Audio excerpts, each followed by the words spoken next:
அனைவருக்கும் வணக்கம். Welcome to தாயார் குக்கிங் சேனல். இன்னைக்கு என்ன ஸ்பெஷல் ரெசிபினா, ஈவினிங் டைம்ல டீயோட வச்சு சாப்பிட்ற மாதிரி நல்ல அருமையான டேஸ்ட்ல ஆரோக்கியமான கீரை போண்டா.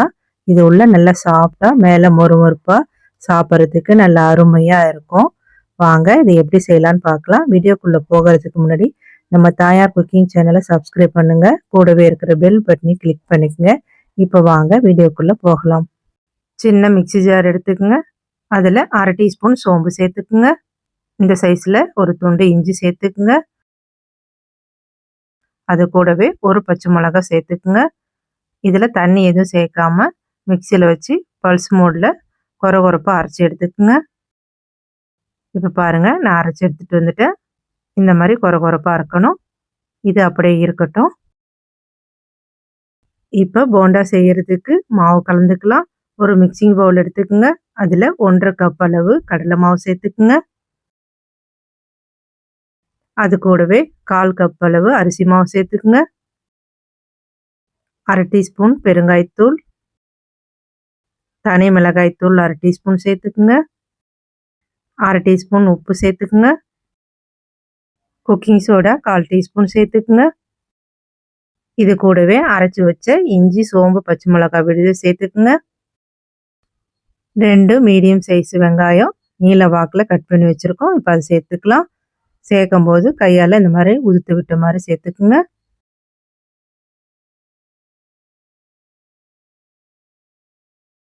இது கூடவே சூடான எண்ணெய் 2 டேபிள் ஸ்பூன் சேர்த்துக்குங்க. எண்ணெய் கொதிக்கணும்னு அவசியம் இல்லை, கை பொறுக்கிற அளவு சூடு இருந்தால் போதும். இப்போ இதையெல்லாம் ஒன்று சேர கலந்து விடுங்க. இந்த மாதிரி கலந்து விட்டதுக்கப்புறம் இப்போ இதன் கூட கீரை சேர்த்துக்கலாம். நான் அரைக்கீரை எடுத்திருக்கேன். 1/2 கட்டு அளவு நல்லா க்ளீன் பண்ணிவிட்டு தண்ணியில் அலசிட்டு பொடியாக கட் பண்ணி வச்சுருக்கேன். இப்போ இதை சேர்த்துக்கலாம். இந்த கீரை தான் சேர்க்கணும்னு இல்லை, இதுக்கு பதிலாக நீங்கள் சிறுகீரை, பாலக்கீரை, முருங்கைக்கீரை கூட சேர்த்து செய்யலாம். நல்லா அருமையாக இருக்கும். இப்போ கீரை எல்லாத்தையும் மாவோடு சேர்த்துக்கலாம்.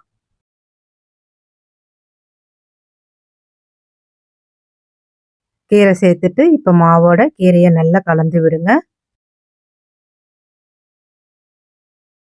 இந்த மாதிரி கலந்ததுக்கப்புறம் இப்போ இதில் கொஞ்சம் கொஞ்சமாக தண்ணி தெளித்து பிசைஞ்சிக்கலாம். ஃபஸ்ட்டு தண்ணி நிறைய சேர்த்துடக்கூடாது. கொஞ்சம் கொஞ்சமாக தெளித்து கலந்து விடுங்க. ரொம்ப தண்ணி ஆகிடக்கூடாது மாவு ரொம்ப தண்ணி ஆகிடுச்சுன்னா போண்டா சுட்டு எடுக்கும்போது எண்ணெய் குடிக்க ஆரம்பிச்சிடும். மாவு பிசைஞ்சதுக்கப்புறம் எந்த பக்குவத்தில் இருக்கணும்னு நான் காமிக்கிறேன். அந்த பக்குவத்தில் மாவு கலந்துக்குங்க. இப்போ பாருங்கள், மாவு கலந்ததுக்கப்புறம் இந்த பக்குவத்தில் இருக்கணும். இந்த மாதிரி இருந்தால் தான் கரெக்டாக இருக்கும்.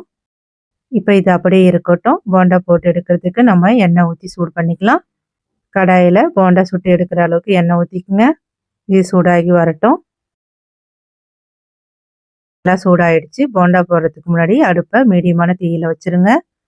எந்த சைஸில் போண்டா வேணுமோ அந்த அளவுக்கு மாவு எடுத்துக்குங்க. மாவை அழுத்தி உருட்டாமல் இந்த மாதிரி லேசாக உருட்டுங்க.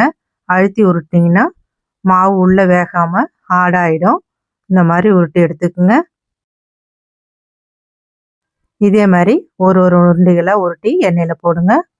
போட்ட உடனே திருப்பாமல் ஒரு பக்கம் வெந்து வரட்டும். மிதமான தீயிலே வேக விடுங்க. அப்போ தான் உள்ளெல்லாம் நல்லா வெந்து வரும். இது ஒரு பக்கம் வெந்து வரட்டும். அதுக்கப்புறம் நம்ம திருப்பி விட்டு வேக வச்சுக்கலாம். இப்போ ஒரு பக்கம் வெந்து வந்துருச்சு. இப்போ திருப்பி விட்டு நல்லா வெந்து பொன்னிறமாக வரட்டும். அந்த அளவுக்கு வேக விடுங்க. இப்போ பாருங்கள், போண்டா எல்லா பக்கமும் நல்லா வெந்து இந்த கலர் வரணும். இப்போ எல்லா போண்டாவையும் எண்ணெயிலேருந்து எடுத்துக்கலாம். எண்ணெயை நல்லா வடிகட்டிட்டு எடுத்துக்கோங்க. இதே மாதிரி மீதி உள்ள மாவுலையும் சுட்டு எடுத்துக்கலாம். நல்லா ஹெல்த்தியான கீரை போண்டா ரெடி ஆகிடுச்சு. நல்லா உள்ளே சாஃப்டாகவும் மேலே மொறுமொறுப்பாகவும் சாப்பிட்றதுக்கு நல்லா அருமையாக இருக்கும். நீங்களும் மிஸ் பண்ணாமல் செஞ்சு பாருங்கள். இந்த வீடியோ பிடிச்சிருந்தா லைக் பண்ணி ஷேர் பண்ணுங்கள். நம்ம தாயார் குக்கிங் சேனலை சப்ஸ்கிரைப் பண்ணுங்கள். நன்றி, வணக்கம்.